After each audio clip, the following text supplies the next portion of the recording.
Compilación de cuentos El Aleph, de Jorge Luis Borges, con voz por Laura Malfoy.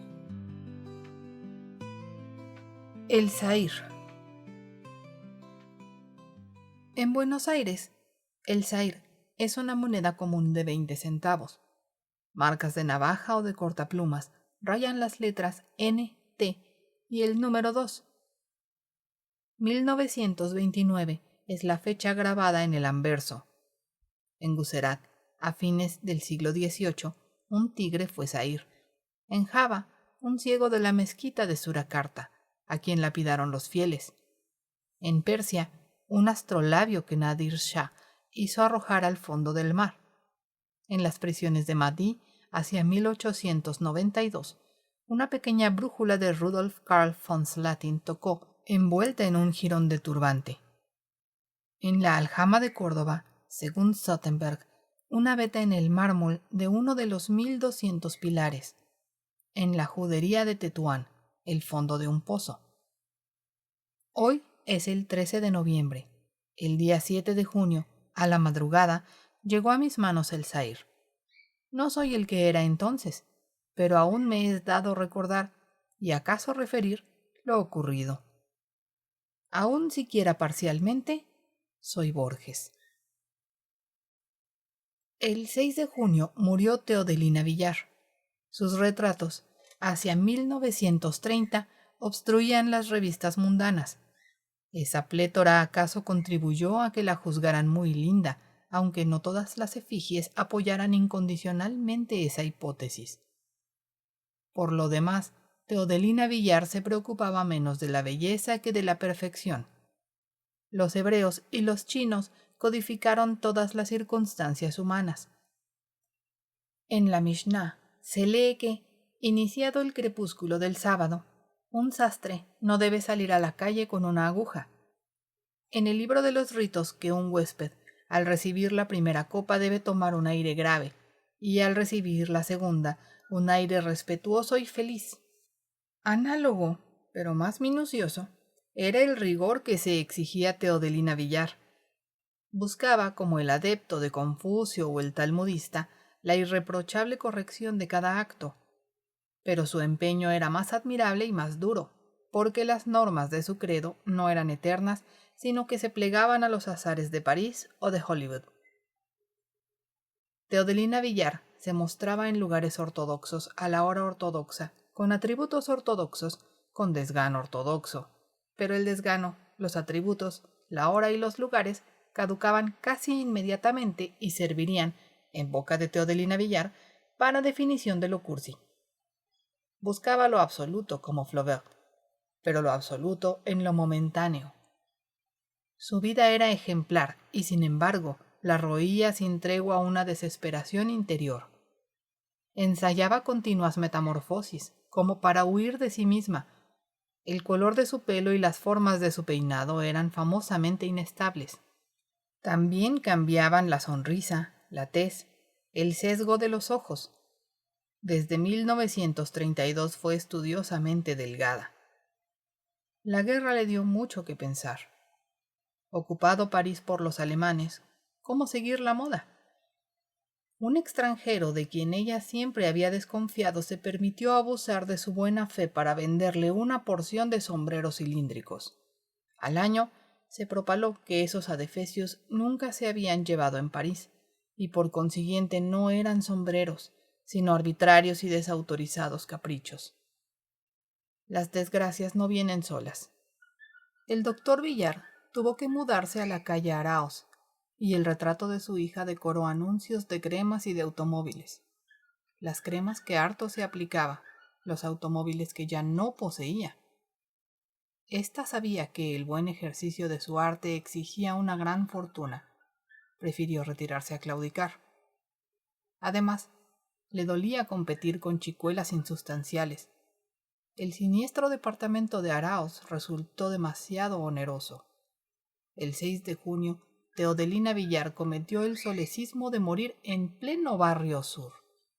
Confesaré que, movido por la más sincera de las pasiones argentinas, el esnobismo, yo estaba enamorado de ella y que su muerte me afectó hasta las lágrimas? Quizá ya lo haya sospechado el lector. En los velorios, el progreso de la corrupción hace que el muerto recupere sus caras anteriores. En alguna etapa de la confusa noche del 6, Teodelina Villar fue mágicamente la que fue hace 20 años. Sus rasgos recobraron la autoridad que dan la soberbia, el dinero, la juventud, la conciencia de coronar una jerarquía, la falta de imaginación, las limitaciones, la estolidez. Más o menos pensé, ninguna versión de esa cara que tanto me inquietó será tan memorable como esta. Conviene que sea la última, ya que pudo ser la primera. Rígida entre las flores la dejé, perfeccionando su desdén por la muerte. Serían las 2 de la mañana cuando salí. Afuera, las previstas hileras de casas bajas y de casas de un piso habían tomado ese aire abstracto que suelen tomar en la noche cuando la sombra y el silencio las simplifican. Ebrio de una piedad casi impersonal, caminé por las calles. En la esquina de Chile y de Tacuarí vi un almacén abierto. En aquel almacén, para mi desdicha, 3 hombres jugaban al truco. En la figura, que se llama oxímoron, se aplica a una palabra un epíteto que parece contradecirla. Así los gnósticos hablaron de luz oscura, los alquimistas de un sol negro. Salir de mi última visita a Teodelina Villar y tomar una caña en un almacén era una especie de oxímoron. Su grosería y su facilidad me tentaron. La circunstancia de que me jugara a los naipes aumentaba el contraste. Pedí una caña de naranja. En el vuelto me dieron el zahir. Lo miré un instante. Salí a la calle, tal vez con un principio de fiebre.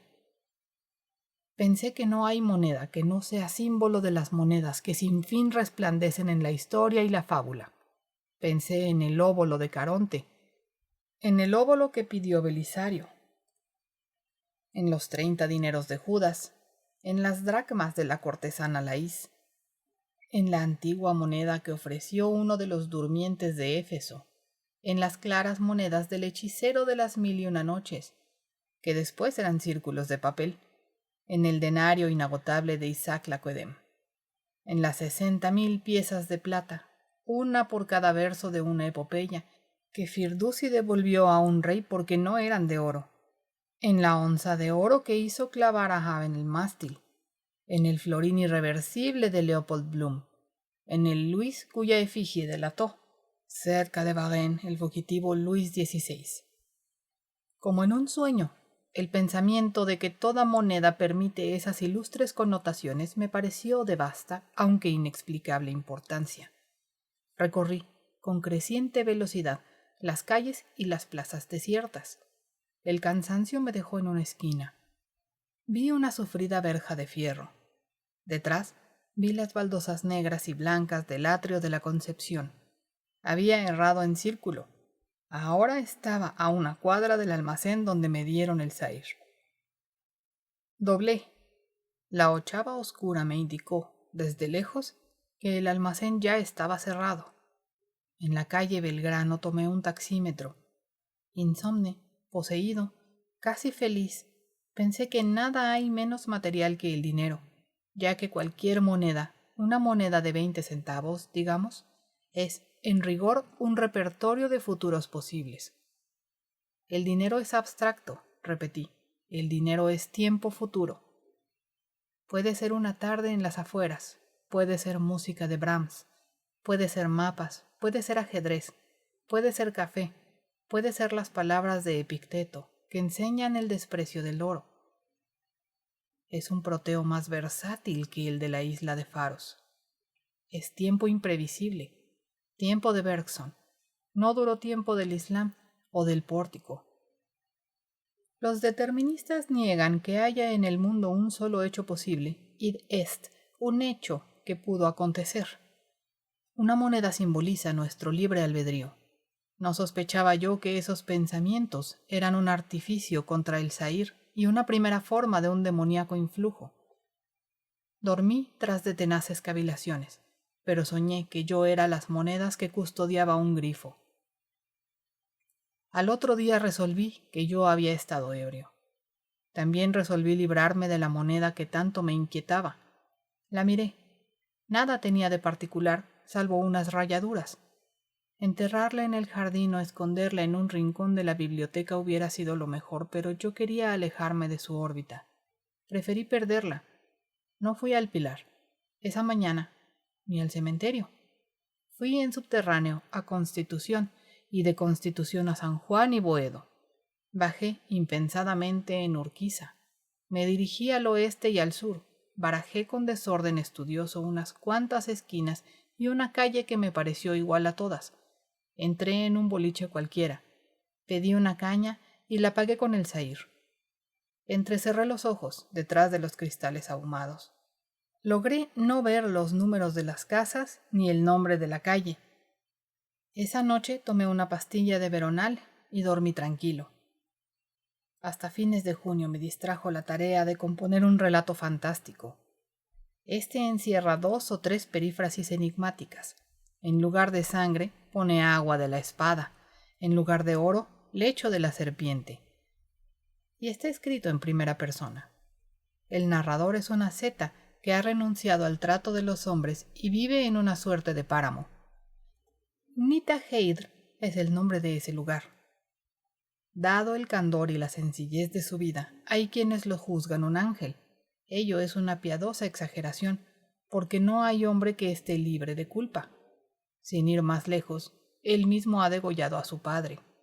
Bien es verdad que este era un famoso hechicero que se había apoderado, por artes mágicas, de un tesoro infinito.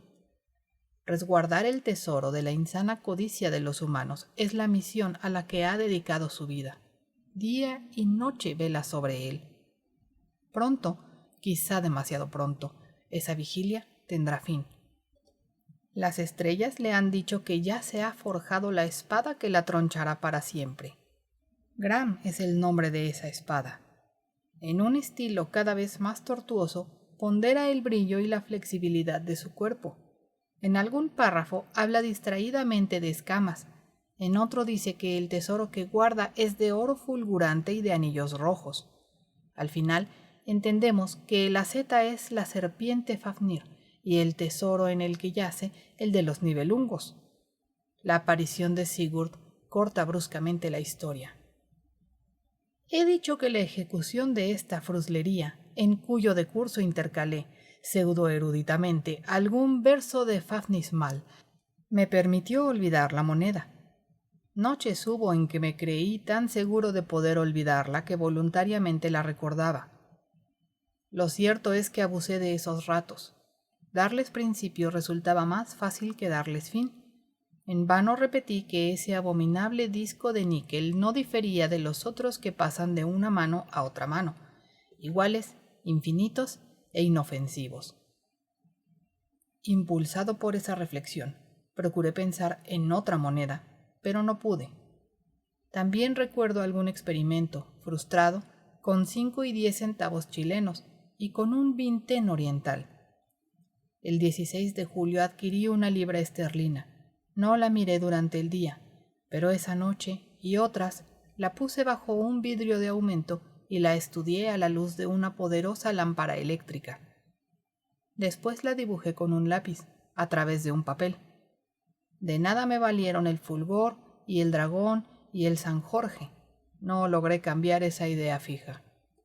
El mes de agosto opté por consultar a un psiquiatra. No le confié toda mi ridícula historia. Le dije que el insomnio me atormentaba y que la imagen de un objeto cualquiera solía perseguirme. La de una ficha o la de una moneda, digamos. Poco después, exhumé en una librería de la calle Sarmiento un ejemplar de Urkundens zur Geschichte der Sagirsage, Breslau, 1899, de Julius Barlach. En aquel libro estaba declarado mi mal. Según el prólogo, el autor se propuso reunir en un solo volumen, en manuable octavo mayor, todos los documentos que se refieren a la superstición del Zahir, incluso 4 piezas pertenecientes al archivo de Javitt y el manuscrito original del informe de Philip Meadows Taylor.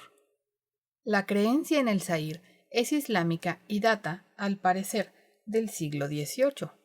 Barlach impugna los pasajes que Sottenberg atribuye a Abulfeda. Zahir en árabe quiere decir notorio, visible. En tal sentido, es uno de los 99 nombres de Dios. La plebe, en tierras musulmanas, lo dice de los seres o cosas que tienen la terrible virtud de ser inolvidables y cuya imagen acaba por enloquecer a la gente. El primer testimonio incontrovertido es el del persa Luft Ali Assur. En las puntales páginas de la enciclopedia biográfica titulada Templo del Fuego, ese polígrafo y derviche ha narrado que en un colegio de Shiraz hubo un astrolabio de cobre, construido de tal suerte que quien lo miraba una vez no pensaba en otra cosa, y así el rey ordenó que lo arrojaran a lo más profundo del mar, para que los hombres no se olvidaran del universo. Más dilatado es el informe de Meadows Taylor, que sirvió al Nizam de Hyderabad y compuso la famosa novela Confessions of a Thug. Hacia 1832, Taylor oyó en los arrabales de Bug la desacostumbrada locución haber visto al tigre. Verily, he has looked on the tiger, para significar la locura o la santidad. Le dijeron que la referencia era a un tigre mágico, que fue la perdición de cuantos lo vieron, aún de muy lejos, pues todos continuaron pensando en él hasta el fin de sus días. Alguien dijo que uno de esos desventurados había huido a Mysore, donde había pintado en un palacio la figura del tigre. Años después, Taylor visitó las cárceles de ese reino. En la de Nitur, el gobernador le mostró una celda, en cuyo piso, en cuyos muros y en cuya bóveda un faquir musulmán había diseñado, en bárbaros colores que el tiempo antes de borrar afinaba, una especie de tigre infinito. Ese tigre estaba hecho de muchos tigres de vertiginosa manera. Lo atravesaban tigres, estaba rayado de tigres, incluía mares e Himalayas y ejércitos que parecían otros tigres. El pintor había muerto hace muchos años en esa misma celda. Venía de Sind o acaso de Gujarat, y su propósito inicial había sido trazar un mapamundi. De ese propósito quedaban vestigios en la monstruosa imagen. Taylor narró la historia a Muhammad al-Yemeni de Fort William. Este le dijo que no había criatura en el orbe que no propendiera a Zahir, pero que el Todo Misericordioso no deja que dos cosas lo sean a un tiempo, ya que una sola puede fascinar muchedumbres. Dijo que siempre hay un Zahir, y que en la edad de la ignorancia fue el ídolo que se llamó Yauk, y después un profeta del Yorazán, que usaba un velo recamado de piedras o una máscara de oro. También dijo que Dios es inescrutable. Muchas veces leí la monografía de Barlach. No desentraño cuáles fueron mis sentimientos. Recuerdo la desesperación cuando comprendí que ya nada me salvaría, el intrínseco alivio de saber que yo no era culpable de mi desdicha, la envidia que me dieron aquellos hombres cuyo Zahir no fue una moneda sino un trozo de mármol o un tigre. Qué empresa fácil no pensar en un tigre, reflexioné. También recuerdo la inquietud singular con que leí este párrafo. Un comentador del Gulshan-i-Ras dice que quien ha visto al Zahir pronto verá la rosa y alega un verso interpolado en el Asrarnama, libro de cosas que se ignoran, de Attar. El Zahir es la sombra de la rosa y la rasgadura del velo. La noche que velaron a Teodelina, me sorprendió no ver entre los presentes a la señora de Abascal, su hermana menor.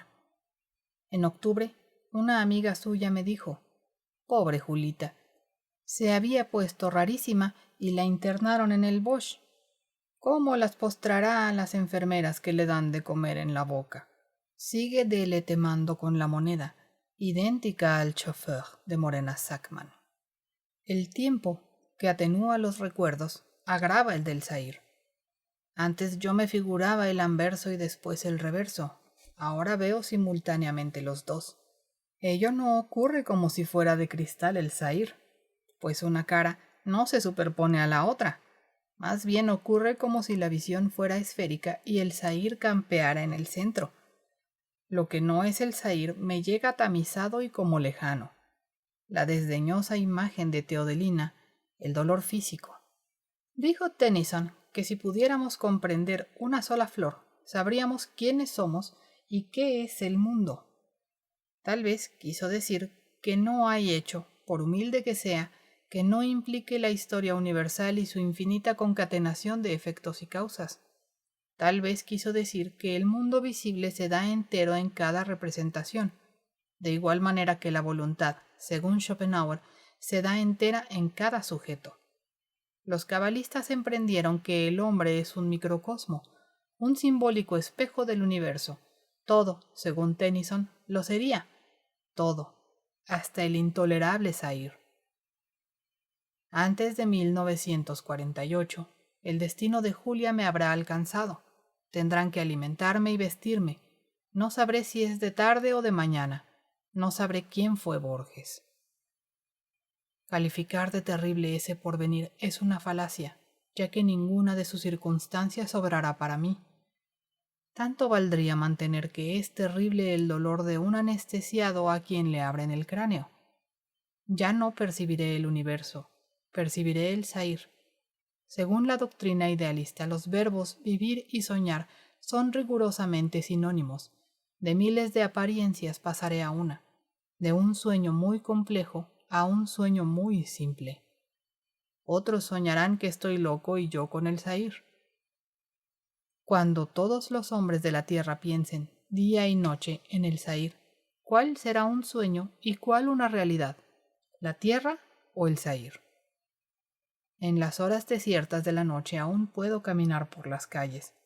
El alba suele sorprenderme en un banco de la Plaza Garay, pensando, o procurando pensar, en aquel pasaje de Asrar-Nama, donde se dice que el Zahir es la sombra de la rosa y la rasgadura del velo.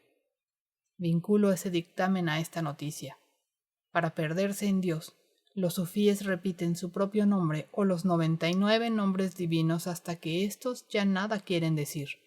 Yo anhelo recorrer esa senda. Quizá yo acabe por gastar el Zahir a fuerza de pensarlo y de repensarlo. Quizá detrás de la moneda esté Dios. A Wally Zener.